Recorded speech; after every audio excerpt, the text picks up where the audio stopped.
तो दोस्तों आज मैं एक्सप्लेन करने वाला हूँ A24 प्रोडक्शंस की तरफ से एक और बेहतरीन psychological Gothic drama mystery movie को, जिसका नाम है द इटर्नल डॉटर, जो कि 2022 में ही रिलीज की गई है। ये मूवी बहुत ही बढ़िया, कंफ्यूजिंग और क्रिप्टिक वाली है, तो उम्मीद करता हूँ कि आपको ये जरूर पसंद आएगी। यहाँ पर काफी सारे सटल और हिडन डिटेल्स हैं जिसके बारे में मूवी के अंदर ही बात करता रहूंगा, जिससे कि ये पूरी की पूरी मूवी आपके सामने बिल्कुल शीशे की तरह साफ हो जाएगी।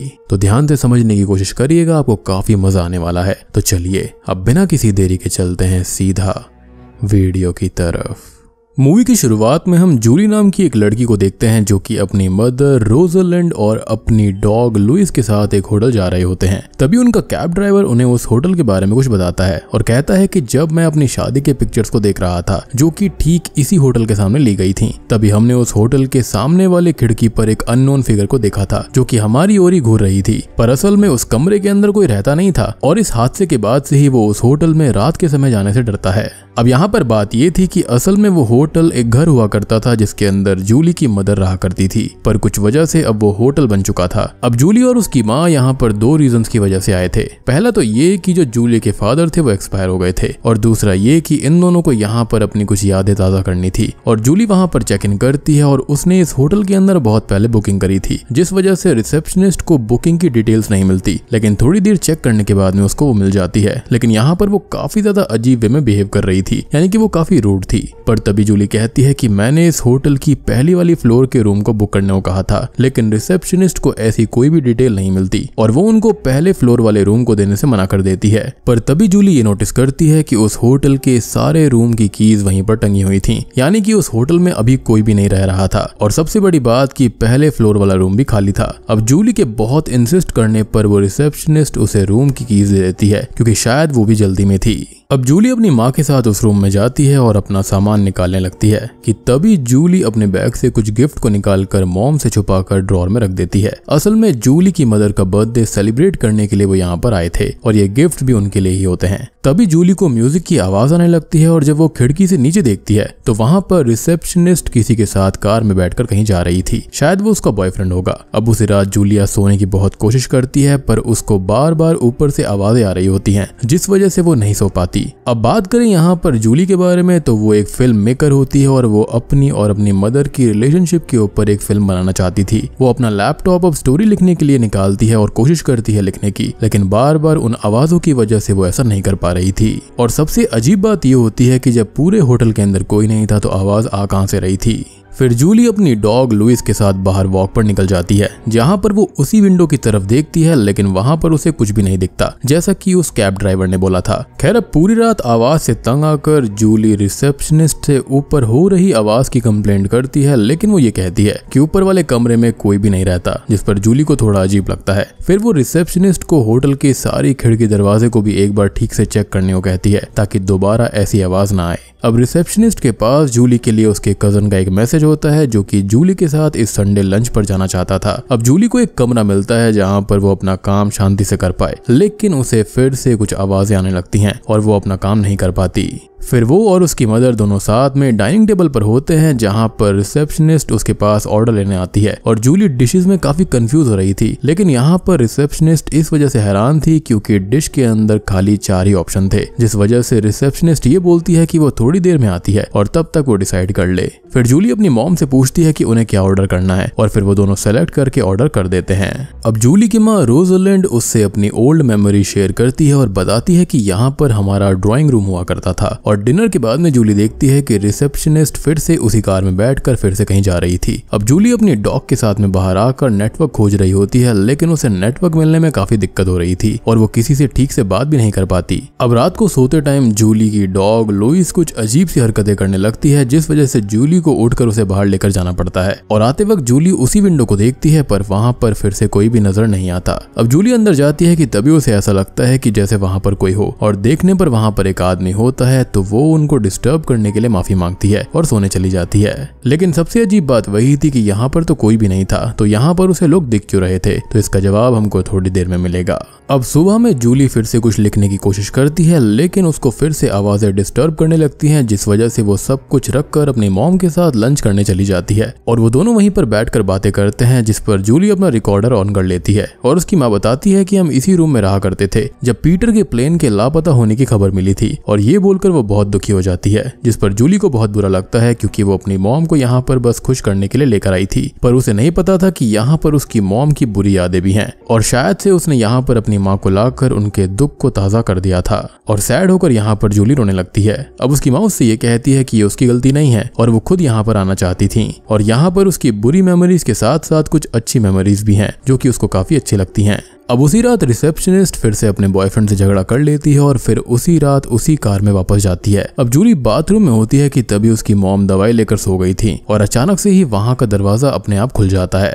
जिसकी वजह से उनकी जो डॉग होती है वो बाहर चली जाती है। अब जूली जब बाथरूम से निकलकर लुइस को यहाँ वहां नहीं देखती तो वो बहुत ही परेशान हो जाती है और उसको बाहर ढूंढने निकल जाती है, जहाँ पर उसको बिल नाम का एक व्यक्ति मिलता है जो कि मिलकर अपनी डॉग को ढूंढने लगते हैं। तभी वापस आते वक्त जूली उसी विंडो पर एक बूढ़ी औरत की परछाई को देखती है और उसको ये काफी अजीब लगता है। फिर वो जल्दी से रूम में चेक करने जाती है, जहाँ पर वो लुइस को देख पाती है और वो यहाँ पर ऐसे बैठी हुई थी जैसे यहाँ पर कुछ हुआ ही ना हो। फिर जूली डोर को लॉक करके बिल के पास जाती है और उसको ये बताती है कि लुइस मिल चुकी है और दोनों साथ में बैठकर बातें करने लगते हैं, जहाँ पर बिल अपने आप को इंट्रोड्यूस कराता है और बताता है कि वो अपनी वाइफ के साथ 30 सालों से यहीं पर काम किया करता था, लेकिन कुछ समय पहले ही उसकी वाइफ की डेथ हो गई और वो बिल्कुल अकेला हो गया और वो चाहता तो अब यहाँ से जा सकता था, पर वो यहाँ पर अपनी वाइफ के साथ बिताए हुई मेमोरीज को साथ रखना चाहता था। फिर बिल जूली के बारे में पूछता है, जिस पर जूली बताती है कि वो एक फिल्म मेकर है और वो अपनी और अपनी माँ के ऊपर एक फिल्म बनाना चाहती है, पर ये उसके लिए बहुत मुश्किल है। फिर वो बोलती है कि वो अपनी मॉम को हमेशा खुश देखना चाहती है। फिर वो जाते वक्त बिल से कहती है कि कल मेरी मॉम का बर्थडे है और वो उसको भी इनवाइट करती है, लेकिन बिल कल अपनी फैमिली बिजनेस में थोड़ा बिजी होने की वजह से आने से मना कर देता है। अब अगली सुबह जूली ब्रेकफास्ट के साथ अपनी मॉम को बर्थडे विश करती है, लेकिन उसकी मॉम तो बाहर लुइस के साथ वॉक पर गई थी। जूली अपनी मॉम को देखते हुए फिर से कुछ लिखने की कोशिश करती है, पर उसे फिर से अजीब सी आवाजें आने लगती हैं, जिस वजह से वो फिर से कुछ लिख नहीं पाती। और फिर अगले ही सीन में हम जूली की माँ को बिल के साथ में देखते हैं और वो दोनों जूली के बारे में बात कर रहे होते हैं। उसकी माँ ये कहती है कि जूली एक अच्छी मदर बन सकती है, पर वो शायद मेरी वजह से अपनी लाइफ नहीं जी पा रही, हमेशा मुझे खुश करने में लगी रहती है और अगर उसकी कोई बच्ची होती तो वो भी बहुत खुश होती। जहाँ पर जूली ये सारी बातें सुन रही थी। अब अगले सीन में जूली अपनी मॉम के साथ बेड पर होती है और दोनों बातें कर रहे होते हैं, जहाँ पर उसकी मॉम को नींद नहीं आती, जिस पर जूली उनसे पूछती है तो मॉम अपनी पुरानी मेमोरीज के बारे में कहती है, जिसके अंदर जूली अपने रिकॉर्ड को फिर से ऑन कर लेती है। वो बताती है कि वो यहाँ पर इसी रूम में थी जब उन्होंने अपने बच्चे को खोया था, यानी कि उसकी मॉम का बहुत पहले मिसकैरेज भी यहीं पर हुआ था, जिस वजह से उन्हें ये सब याद आता है। अब जूली को उनकी बातें सुनकर काफी बुरा लगता है और वो अपनी माँ से माफी मांगने लगती है कि वो उनको यहाँ पर लेकर आई। तभी वहाँ पर जूली का कजन आ जाता है और ये सुनकर उसकी मॉम बहुत खुश हो जाती है, क्योंकि वो मॉम को ही बर्थडे विश करने आया था। जूली अब लुइस यानी कि अपनी डॉग को लेकर नीचे जाती है उससे मिलने के लिए, लेकिन मॉम ऊपर खिड़की से ही ये सब देख रही होती है और मन ही मन बहुत खुश भी थी। लेकिन स्ट्रेंज बात ये होती है कि वो नीचे उतर कर मिलने नहीं आती। और आपको याद होगा कि शुरुआत में रिसेप्शनिस्ट ने यहाँ पर जूली को बताया था कि उसके कजन ने उसको मैसेज भी किया था कि वो उसको डिनर पे इनवाइट करना चाहता है। फिर इसके बाद में जूली अपनी माँ के लिए गिफ्ट पैक करती है और डिनर टेबल को अच्छी तरह से सेलिब्रेशन के लिए सजा लेती है। मॉम भी वहाँ पर रेडी होकर आती है। फिर जूली फिर से अपना रिकॉर्डर ऑन करती है। फिर वो अपनी माँ को गिफ्ट खोलने के लिए कहती है, तो उसके अंदर उनको एक छोटा सा बॉक्स मिलता है जिसके अंदर हैप्पी बर्थडे विश करते हुए म्यूजिक बजता है और उसकी मॉम को ये गिफ्ट काफी पसंद भी आता है, क्योंकि ठीक ऐसा ही गिफ्ट जूली के पापा ने उसकी माँ को दिया था। अब इसके बाद में जूली शैंपेन बोतल को खोलती है और सेलिब्रेशन शुरू करती है। खैर अब जूली को काफी भूख लग रही होती है, तो वो अपनी माँ से ऑर्डर करने के बारे में पूछती है, जिस पर उसकी माँ ये कहती है कि उन्हें अभी भूख नहीं है, जिस पर जूली ये कहती है कि तो फिर हम बाद में ऑर्डर कर लेंगे, जिस पर उसकी माँ ये बोलती है कि ऐसा नहीं है, तुम अपनी मनपसंद का खाना ऑर्डर कर सकती हो और मैं यहीं पर तुमको खाते हुए देखूंगी। और ये चीज बहुत ही अजीब थी। यहाँ पर उसकी माँ कुछ खा नहीं रही थी, पी नहीं रही थी, किसी से मिल भी नहीं रही थी और साथ ही साथ सो भी नहीं रही थी। खैर अब इस पर जूली काफी नाराज होकर ये कहती है कि अगर आप नहीं खाओगे तो मैं भी नहीं खाऊंगी, और अपनी माँ से ये बोलती है कि मैंने अपनी पूरी लाइफ इस चीज में बिता बता दी कि मैं आपको कैसे खुश कर सकती हूँ। उसका कहना था कि मेरी खुद की भी एक फैमिली है, मेरा हस्बैंड है और मैं बस आपके लिए उन्हें टाइम नहीं दे पाती और ना ही मेरा कोई बच्चा है जो कि बुढ़ापे में मेरा इस तरह से ख्याल रखेगा। अब तभी रिसेप्शनिस्ट वहां पर आ जाती है ऑर्डर लेने के लिए, जिस पर जूली ऑर्डर देने से मना कर देती है और रिसेप्शनिस्ट हैरान होकर ये पूछती है कि कुछ भी नहीं। तो जूली कहती है कि जब लेना होगा तो मैं बुला लूंगी। अब उसके जाते ही जूली मॉम से माफी मांगने लगती है और बहुत बुरी तरह से रोने लगती है और तभी रिसेप्शनिस्ट फिर से आती है और केक के बारे में पूछती है, जिस पर जूली उसके साथ साइड में जाकर उसको कहती है कि केक के बारे में टेबल पर कुछ भी मत कहो और जाकर केक लेकर आओ और साथ ही साथ कैंडल्स लेकर आना। उसका ये कहना था कि उन कैंडल्स को मैं खुद जलाऊंगी, लेकिन रिसेप्शनिस्ट यहाँ पर केक के साथ जली हुई कैंडल्स लेकर आ जाती है, जिसका भी एक सिग्निफिकेंस है और इसके बारे में हम थोड़ी देर में बात करेंगे। फिर जूली केक को टेबल पर अपना हैप्पी बर्थडे सॉन्ग गाते हुए लेकर आती है और उन्हें बर्थडे विश करती है और रिसेप्शनिस्ट वहीं खड़े होकर ये सब बहुत ही हैरानी से देख रही थी, जैसे कि उसने कुछ अजीब सा ही देख लिया हो। तभी जूली अपनी माँ रोजलिंड से कैंडल्स बुझाने को कहती है, लेकिन उसकी माँ ऐसा नहीं कर पा रही थी, जिस वजह से जूली खुद ही कैंडल्स को बुझा देती है और कैंडल्स के बुझते ही हम ये देख पाते हैं कि उसकी माँ वहां से गायब हो जाती है। जी हाँ, तो दोस्तों यहाँ पर खुलते हैं इस मूवी के असली पत्ते। तो असल में उसकी माँ काफी टाइम पहले ही चल बसी थी और असल में जूली उनको बस इमेजिन कर रही होती है और फिर वहां पर वो बहुत जोरों से रोने लगती है। अब आपको याद होगा कि मैंने शुरुआत में ये बताया था कि जूली के फादर नहीं रहे थे, वो हाल ही में गुजर गए थे। तो अपनी माँ के जाने का दुख तो उसे बहुत टाइम पहले से ही था और उस चीज को वो आज तक भूल नहीं पाई थी। उसको अपनी माँ आज तक भी दिखती थी, लेकिन जैसे ही उसके फादर गुजर गए तो वो ट्रॉमा वापस आ गया था और उसको वापस से सारी चीजें याद आने लगी। और यही रीजन था कि उसकी माँ ना ही कुछ खाती थी, ना ही कुछ पीती थी, ना ही सोती थी और यहाँ पर वो कैंडल्स को भी नहीं बुझा पा रही थी। इनफैक्ट वो उसके कजन से भी आकर नीचे नहीं मिली और यही रीजन था कि कमरे से बाहर जो शैडो दिखती थी वो किसी और की नहीं बल्कि वो जूली की माँ की ही थी, क्योंकि उनकी मौत शायद यहीं हुई थी। और रिसेप्शनिस्ट भी इन लोगों को इसलिए ही अजीब नजरों से देख रही थी क्योंकि जूली के अलावा वहां पर कोई और था ही नहीं और जूली यहाँ पर बहुत ही अजीब तरीके से बिहेव करती थी। इनफैक्ट यहाँ पर जूली अनइनवाइटेड गेस्ट की तरह आ गई थी, उसने कोई भी होटल बुकिंग नहीं करी थी और इसलिए ही रिसेप्शनिस्ट को कोई भी बुकिंग उनके नाम की मिली ही नहीं और ना ही कोई इंस्ट्रक्शन कि उनको फर्स्ट फ्लोर पे कोई कमरा चाहिए था, क्योंकि उसने कभी ऐसा कहा ही नहीं था, यानी कि उसके दिमाग में मेंटल ट्रॉमा चल रहा था। खैर, अब जूली अपने कमरे में जाती है और बहुत रोती है और उसकी डॉग भी वहीं पर बैठकर ये सब देख रही होती है। इनफैक्ट जो डॉग्स होते हैं उनको भी आत्माएं दिखती हैं, तो इसलिए ही उसकी डॉग अजीब बिहेव करके बार बार बाहर जाया करती थी और गेट भी अपने आप ओपन इसलिए हो जाता था क्योंकि उसकी माँ की आत्मा अभी तक यहाँ पर थी। अब जूली के रोने की आवाज बाहर तक आ रही थी और तभी वहां पर बिल आता है और जूली से पूछता है कि क्या तुम ठीक हो। और सबसे शॉकिंग ट्विस्ट यहाँ पर आता है, बिल कोई और नहीं बल्कि उसके पिता हैं। जी हाँ, इनफैक्ट आपको याद होगा कि उन्होंने मेंशन किया था कि 30 साल पहले उनकी वाइफ यहीं पर काम किया करती थी और वो भी यहीं पर थे, तो उनकी वाइफ कोई और नहीं बल्कि रोजलिंड ही थी। लेकिन शायद से यहाँ पर जूली का मेंटल ट्रॉमा इतना ज्यादा खतरनाक था कि वो अपने फादर को भी पहचानने से इनकार कर रही थी, जिस पर जूली रोते हुए कहती है कि मैं कुछ भी सही नहीं कर पाई और वापस से वो रोने लगती है और तभी उसके फादर यानी कि बिल ये कहता है कि तुम हर चीज सही कर रही हो और फिर जूली बिल को गले से लगाकर बहुत रोने लगती है। बिल उसको कहता है कि जाकर आराम करो और मैं तुमको कल सुबह मिलता हूँ। यानी कि यहाँ पर बिल भी कोई रियल पर्सन नहीं था बल्कि वो भी एक आत्मा थी।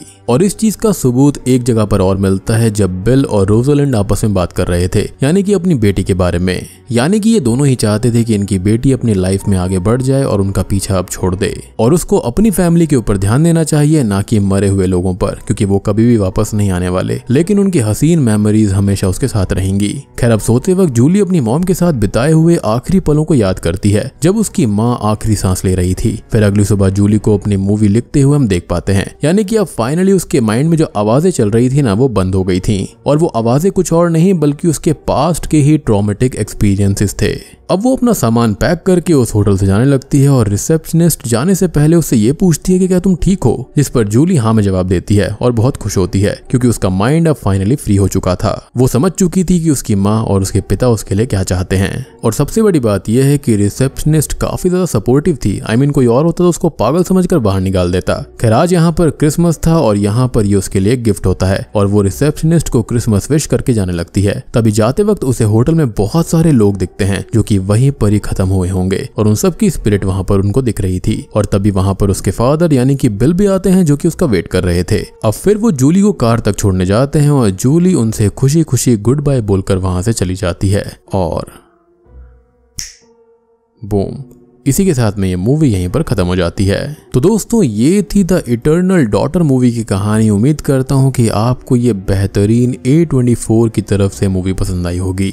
मूवी एक गॉथिक मिस्ट्री ड्रामा मूवी है जो कि काफी इंटरेस्टिंग है, काफी बढ़िया है। यहाँ पर इनफैक्ट यहाँ पर रोजलिंड और जूली का जो कैरेक्टर प्ले किया गया है वो सेम ही एक्ट्रेस की तरफ से है, जो कि काबिले तारीफ है। अब शायद से यहाँ पर इसका एक और इंटरप्रिटेशन ये हो सकता है कि जूली अपने बुढ़ापे को वहां पर देख रही थी कि अगर उसकी कोई औलाद होती है तो शायद उसको भी उसके लिए इतना ही सपोर्ट करना पड़ेगा। लेकिन मुझे यहाँ पर यह लगता है कि उसके पिता की डेथ के बाद से ही ये ट्रॉमा जो है वो फिर से ट्रिगर हो गया होगा, जिसके चलते उसको ये सारी चीजें दिख रही थी। और मुझे तो यहाँ पर यह भी डाउट है कि वो रिसेप्शनिस्ट भी यहाँ पर इंसान थी भी या फिर नहीं। लेकिन अल्टीमेटली उसने अपने दिमाग को खुद से ही सही कर लिया और वो इस ट्रॉमा से बाहर आ गई थी। उसने एक्सेप्ट कर लिया था कि जो जा चुके हैं वो जा चुके हैं, अब उसको अपनी लाइफ में आगे बढ़ना चाहिए और उसके माता पिता उसके लिए अच्छी चीजें चाहते हैं। बाकी सारी थ्योरीज मैंने आपको पहले ही बता दी हैं यहाँ पर, तो उम्मीद करता हूँ कि आपको ये मूवी जरूर पसंद आई होगी। तो वीडियो पसंद आई हो तो लाइक कर देना, चैनल के ऊपर नए हैं तो सब्सक्राइब कर लीजिए। तो मैं आप सबको मिलता हूँ अगली वीडियो के साथ में, तब तक के लिए